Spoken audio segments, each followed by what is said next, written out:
Hey Dave, how's it going? Hi, Jill. Good. How are you? So good. Excited to dig into your strategy, which is centered on a thoughtfulness, as we'll get into. But yeah, for those who don't know the brand well, tell us a bit about it. What inspired the kickoff in 2013? Is that right? That's right. Late 2013. So for those that don't know, we kind of positioned Bombas as a direct-to-consumer premium basics brand with a mission to help those in need. The company really started back in 2013, but it started actually 2 years prior to that with an idea where I came across a quote on Facebook that said socks are the number one most requested clothing item at homeless shelters. And I wasn't like, oh my God, here's the next multi-billion dollar global apparel brand idea. Let's look at the margin structure and figure out distribution. And I didn't like reverse engineer this business. I kind of really was born out of purpose and passion, really just trying to make a small difference in the community where I worked and lived. And so I started by buying socks and keeping them in my backpack and handing them out on my way to and from work. And I started to realize firsthand, actually how important this item of clothing was. And here's an item of clothing where folks like you and me probably never spent more than a few seconds a day thinking about. And yet it's being perceived as a luxury item for over 600,000 people living here in the US and even more globally.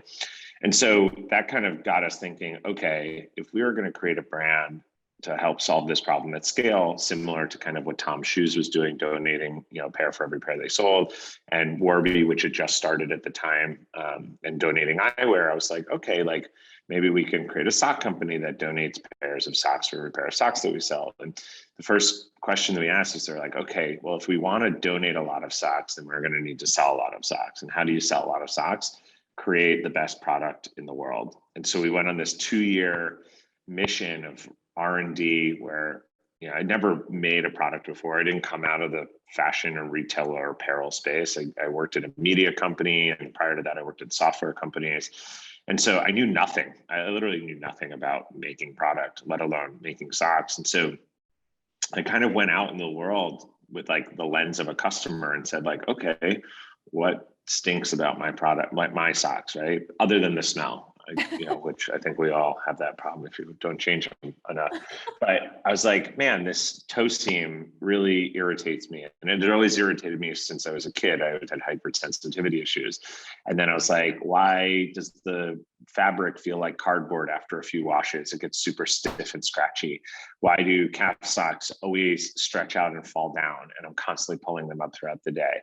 I started to ask all these questions, and I started to realize that in the premium side of the market, this like high-end performance running, cycling, basketball, hiking side of the world, they had all this technology innovation around seamless toes and arch support and comfort footbeds and fabric platforms that wicked moisture and regulated temperature, but it was made for marathon runners or skiers or other types of athletes. And I sat there and was like, well, why do athletes, athletes aren't the only ones who want to feel comfortable and supported all day long. And so that was my general hypothesis, was take a bunch of this technology and innovation and put it in a brand and packaging, from a product standpoint that spoke to a very broad audience and try to convince the mass market consumer on the benefits of investing in a product like socks. And fast forward 8 years, we've donated over 50 million items to those in need. Earlier this year, we launched into our second category, underwear, which is the second most requested clothing item at homeless shelters, and t-shirts, which is a couple months ago, which is the third most requested clothing item. And so that's how you get to us being kind of a premium basics brand focused on giving items to those in need in the homeless community. Those are awesome numbers. I mean, congrats. Good for you guys for sure. Is it interesting? Would you say that you almost were at an advantage of being an outsider in the fashion design world to be able to bring this innovation to 1,000%. 1,000%. It's so interesting when I spoke with other people in the industry and even our factory partners early on. I was like, I want to put a seamless toe on a mass market sock. And they were like, no, like that's too expensive. The mass market consumer is never going to care about this. Like, just do what Nike and Hanes and Fruit of the Loom and Adidas and all these other big companies do. Like, they don't put them on, so why would you do that? And I was like, well, because I think It'll translate to, a high degree of comfort. And then people are like, no one's going to buy socks on the internet. Socks are an afterthought. People typically grab a 12 pack of, blank white, commodity type product when they go to shop for shoes, or like when they're checking out at the register, they're just grabbing a bag. And, so it was this idea that because I didn't come out of this industry, I had none of the bias that was built in around, margin and sales channels and what product feature sets customers would buy, because the same had been done and sold for so long that I actually think it took an outsider and kind of disruptor mindset to be like, well, I'm a customer and I think this is a better product. So I think other people are like me and would probably care the same way that I care. Yeah, when we were in the green room, you were using this analogy that was comparing it to the coffee industry. I don't know if you share that outwardly, but I love it. If you wouldn't Yeah, we mind. do. Yeah, talk to Yeah, us. I mean, you see it happening all over the place, right? From a business perspective, we kind of position Bombas and really see our opportunity as kind of decommoditizing a commodity, right? And this is largely defined, commodity market is largely defined by one that's mostly driven by price and value, right? And there's no real product differentiation. It's just, who can offer me the same product for the cheapest price? And so you look at a lot of, our peers who make, basics, right? Hanes, Fruit of the Loom, Jockey, Gildan, whatever private label brand that you would pick up at Target, Costco, Walmart, TJ Maxx. There's no brand loyalty, recognition, or love, right? All the consumer is doing is saying like, all right, these guys both offer generic white athletic socks. Like this one's $10, this one's $12. I'm going to buy the $10 one. So for us, and I use this parallel to Starbucks and coffee. And you think about, you go back 20, 30 years, nobody was spending $3 on a cup of coffee, right? Most people were either drinking Maxwell House or Folgers at home, or maybe they were going to the gas station or a corner deli and grabbing a cup of coffee for 50 cents. And meanwhile, Starbucks comes along, and I'm sure at the onset, people were like, who the hell is going to pay $3 for a cup of coffee every single day, right? And now you have third wave coffee companies like Blue Lane and Intelligentsia and all these things charging like $5-6 for a cup of coffee. And Starbucks really decommoditized the commodity market of coffee. And you think Nike did it with sneakers, right? Lululemon did it with athletic wear. Yeti coolers did it with coolers. Shake Shack did it with burgers, right? Like, you can go get $1 Big Mac, where you can spend $6, $7, $8 for a Shake Shack burger. The quality of the meat is better, the quality of the bread, the cheese, like everything that they're putting into it is a much higher quality item. And I think when offered at a lower price point, right? This doesn't work with cars, right? You couldn't say, oh, we're offering a car that's much better, pay 4 times the amount that you're spending on a car, right? Because the absolute dollars are so large.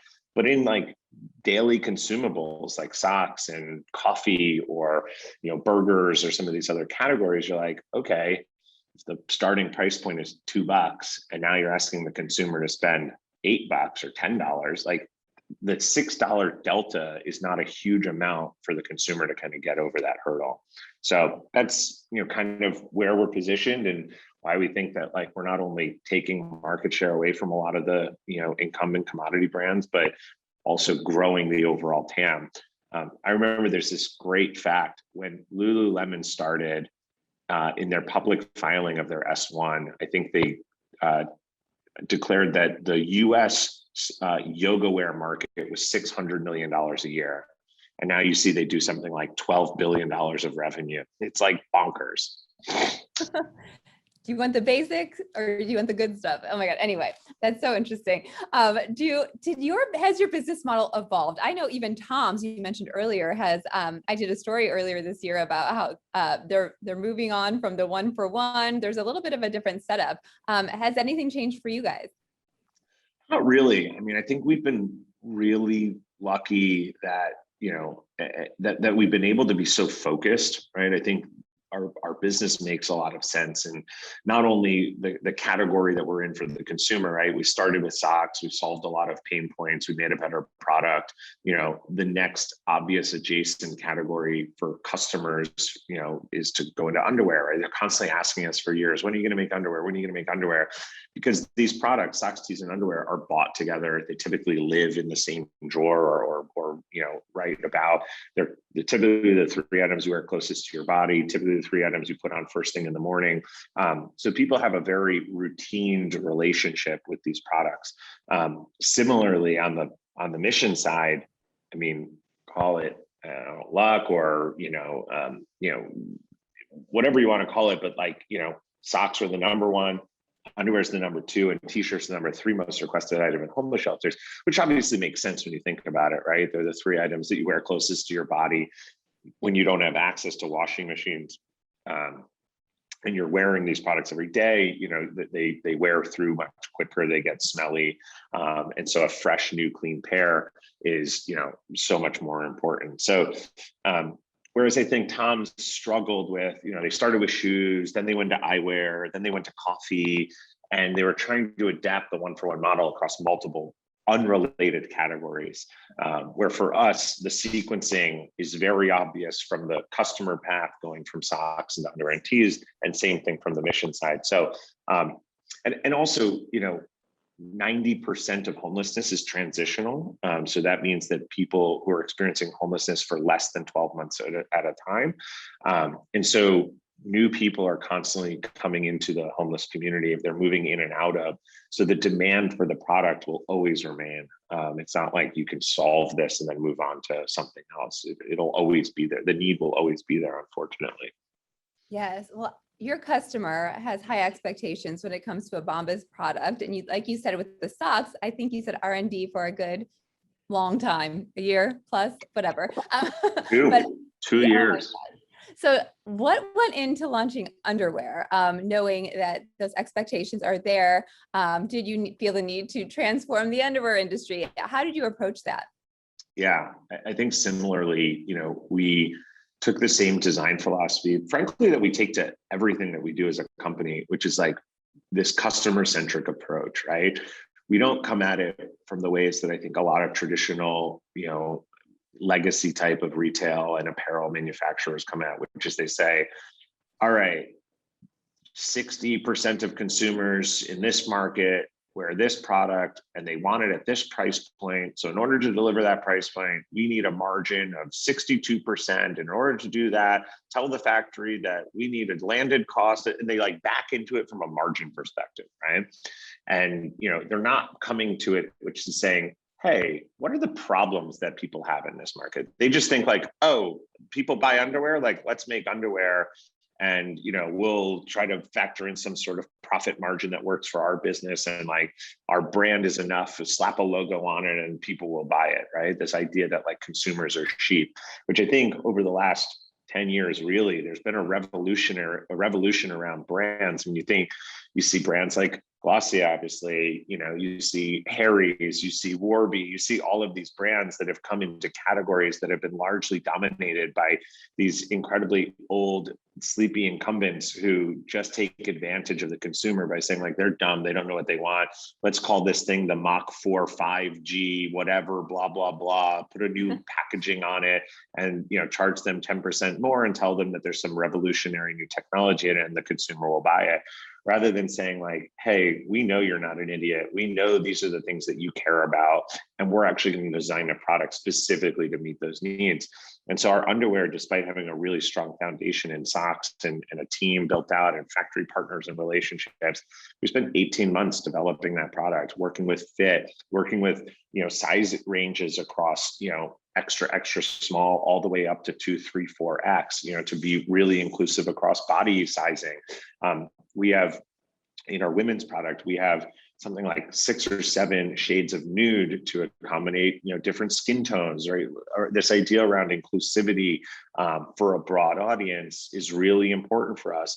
In the men's underwear, we redesigned and patented this fly technology where it comes, you like kind of come into the fly at the right angle that your hand would. Either in some, you have to come from the side or you come from the top, but your hand actually goes in at a diagonal, which we created this fly that goes in at a diagonal. And all of this is coming at like, what are the pain points that we, as the people who are here, think of as problems with current product, and then we validate this with our customers. And because we have this direct to consumer relationship, we are able to reach out to our customers and engage with them in a really fascinating way that just turns into really great product development. And we have this internal motto here, which is like, we don't ship shitty product, right? Which is like, we're fortunate because we're a direct to consumer brand. We're not on these like, buying cycles where we say, okay, this retailer needs this on the shelf by this period of time. And, if we miss it, they're going to drop us as a customer. So like, it's not right. Just like, who cares? Get it out there. We'll fix it next time. We have the benefit of time, right? Because we get to release the product when it's ready to our customers because we have the customer base. Like we run our own store.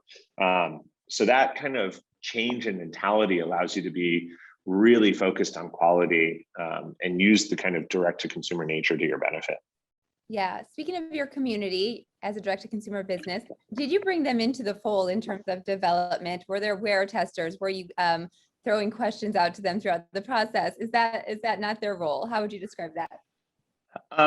Today, definitely.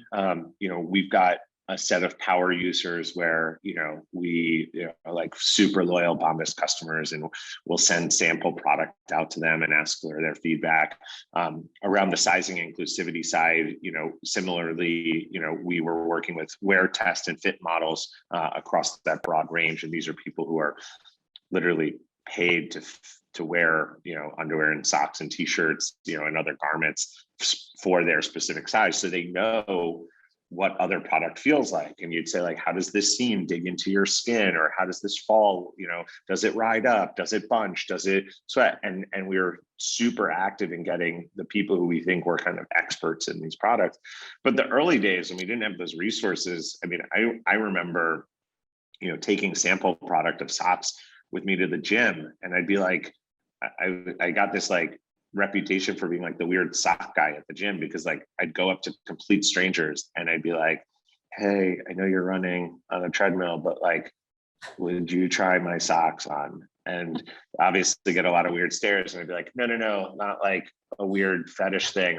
I'm starting a sock company with a mission. And, of course, my mom loves them because I'm her son, and she tells me, of course, they're great. And of course, my friends tell me they're great, like, because, nobody wants to like, give bad feedback. But I was like, you don't know me, just tell me if you like them or not. And so like early days, I like hustled and like, basically if you were unlucky enough to sit next to me on a train or an airplane, like you were a captive audience for feedback. And I'd be like, what do you think of this product and the story? And I'm very unabashful when it comes to pitching. So, but I think it worked to my advantage early on. I got a lot of great feedback. And funny enough, when we launched our Indiegogo campaign, I would get messages from people, and I still get it today, of people being like, you probably don't remember me, but I sat on an airplane next to you from like New York to LA, and you gave me a pair of your socks, and like they're the only socks I wear. It's so great to see you have so much success. It's just like funny to hear those stories come back. These people are so lucky. Nobody's handing out socks to me on the street. That's awesome.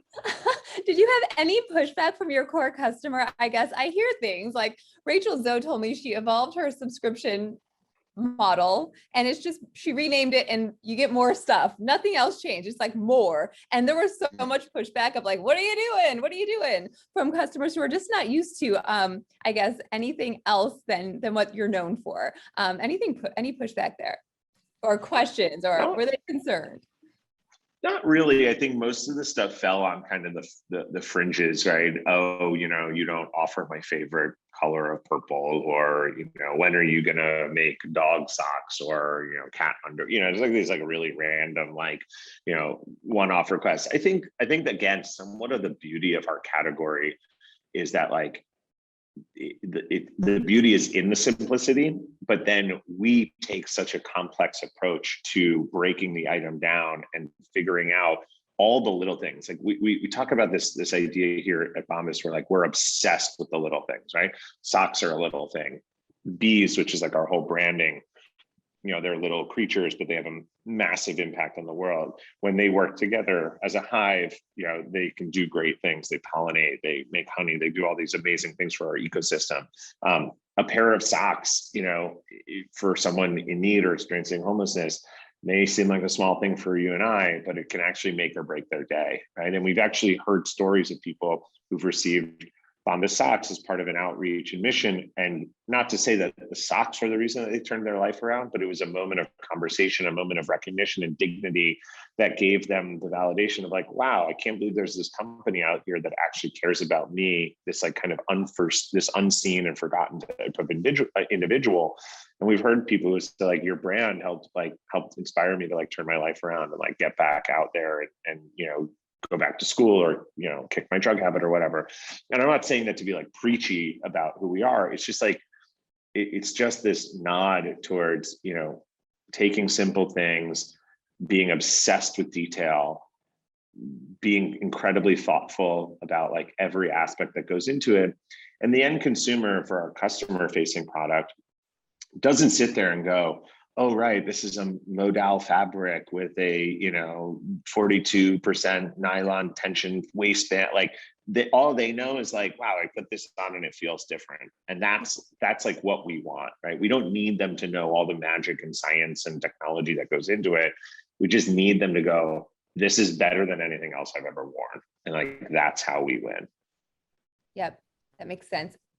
Reminding the audience, send in your questions. One just came in. I'm going to throw it into the mix. It says, does Bombas collect or analyze data on customer behaviors? Yeah. So, this is certainly one of the areas that has grown for us over the years. I mean, as a small team, in the early days, A, we didn't have very much data, and B, we didn't have like the tools or the team to really analyze it. Now we've got an entire customer data department. We've got a customer insights department working closely and hand with our customer service team, getting kind of real-time data and feedback from inquiries and feedback coming in from that channel. We're constantly running surveys. We're looking at comments across our social platforms. We're taking in all of this data and using it to essentially help guide us on, hey, do people like this marketing campaign? Do they want this product? Do they want more of this, less of that? Is our mission resonating? Like, do people still understand what we do now that we offer underwear and t-shirts? Do they think that we're getting all of these, data points, which again, is kind of the beauty of e-commerce. And if you're not again, it's at scale, but if you're not leveraging data at scale, then like you're missing a huge value proposition of like why e-commerce. Because if you're not doing that, you might as well sell in wholesale and get the distribution and the benefit of kind of a retailer kind of pushing your product out there.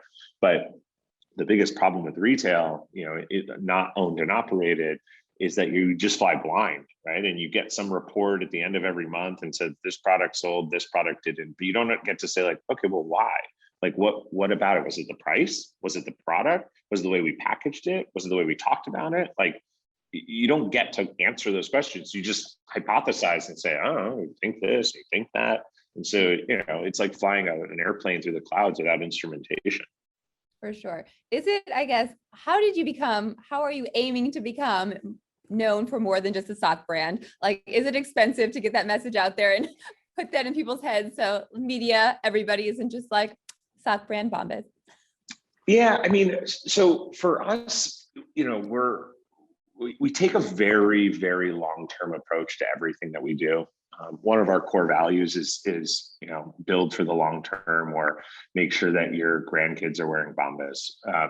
And taking a much longer term view, and also having the benefit of kind of our core business of socks still being the largest driver of growth for us today, and really not slowing down in any material way, despite kind of hitting critical scale.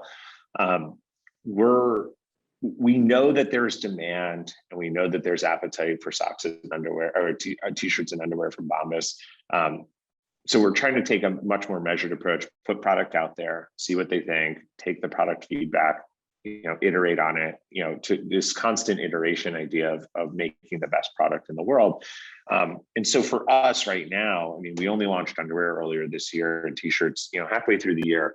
We're really focused on kind of just our current core customer. So we're not spending a lot of money and marketing behind acquiring new customers for underwear or t-shirts, because the acquisition model for socks is so proven, and we keep seeing scale year over year over year, and our ability to spend a lot of money behind customer acquisition and doing it profitably, which I think is somewhat unique to the Bombas story.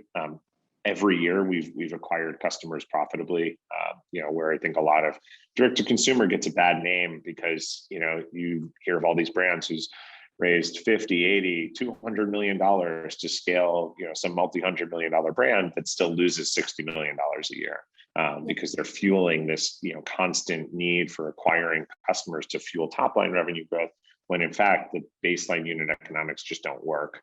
They're not repeating at the same rate. At Bombas, we only raised $5 million of capital and built a multi-$100 million brand in 8 years. I think we're probably one of, if not the most capital efficient direct-to-consumer brand out there. And a large part of that is because we've remained really focused and we've gotten our unit economics for our core product to work really well. And now we're using this over 5 million unique customer base to, which is a lot of people, to push our new product out to. They already have brand loyalty and trust. Our average NPS across customers is over 83. For repeat customers, it's over 90. So we know that we have a tremendous amount of runway with these customers. And if we get it wrong, which look, we don't nail it out of the gate every single time. Like, we make mistakes. I think one of the best examples, when we first released our men's underwear product earlier this year, there was one color, and that after washing had some kind of visual, quality control issues. And by getting feedback from the customers, coming through customer service, hey, we see this, whatever, we were able to proactively take that entire cohort of customers and send them an email and say, hey, we realized and caught that there were some quality issues with this specific batch. It doesn't affect the wear and the performance of the product, but we know that it doesn't meet the standards that we're used to. And we basically refunded them. And we said, we hope, keep the product on us. We hope that you'll come back and try our next product. And because we have that direct relationship and because we built that trust, we know, and now the data, you talk about data, the data supports that every customer who is in this kind of cohort of customers that we gave her have a 2 times lifetime value already in the first year to an underwear customer outside of that cohort. So by proactively giving them a refund, they were so engendered by the brand loyalty and our commitment to quality that they've come back and spent 2x more than a non-customer out of that group. Your numbers are impressive. We are running out of time. I'm going to slip one more question in there. Rapid fire. Yeah. I mean, you're launching categories during the last 18 months when everybody's wild and scrambling. Was that community, what do you owe that to? Obviously comfort. I mean, is that community being able to rely on them and not put money into marketing? Anyway, tell me the secret. Yeah, the quick answer is, we probably hit the jackpot of being a direct-to-consumer brand at scale, focused on comfort, right? And so when people are stuck at home, everyone went to shopping online. You had all the big brands who were focused on, the hemorrhaging of cash and problems happening at their retail stores or distribution. They're going, oh my God, what are we going to do? This is 90% of our business. So they took the eye off of e-commerce. They pulled all of their marketing spend down. And then you had the smaller brands who maybe had opportunity, but didn't have the balance sheet by which to risk and say, man, if we really lean into this and it doesn't work out, like, we're going to run out of money. And then no one's funding businesses during COVID. So they were kind of much more in the let's just live to see another day type of mentality. Then you had brands like us in kind of the middle, already reached scale, tremendously large balance sheet, wild unit economics, tremendous amounts of data. And the second that we saw massive amounts of efficiency, during COVID, we leaned in really hard. So actually our ability to spend money last year, we saw some of the best CPAs we'd seen in in 5 years. We were like mid-20s. And so we leaned really, really hard because I think the receptiveness, not only to our core customer, but to new customers who are being forced to buy these products online because they couldn't go to stores anymore, and wanting to kind of treat themselves to a really comfortable product. We kind of jokingly said socks became the new shoes because no one was leaving their house. And so we kind of benefited from that last year. I mean, freakish to have such a successful year. Congrats. It was so good to talk to you. We did Thank you, Jill.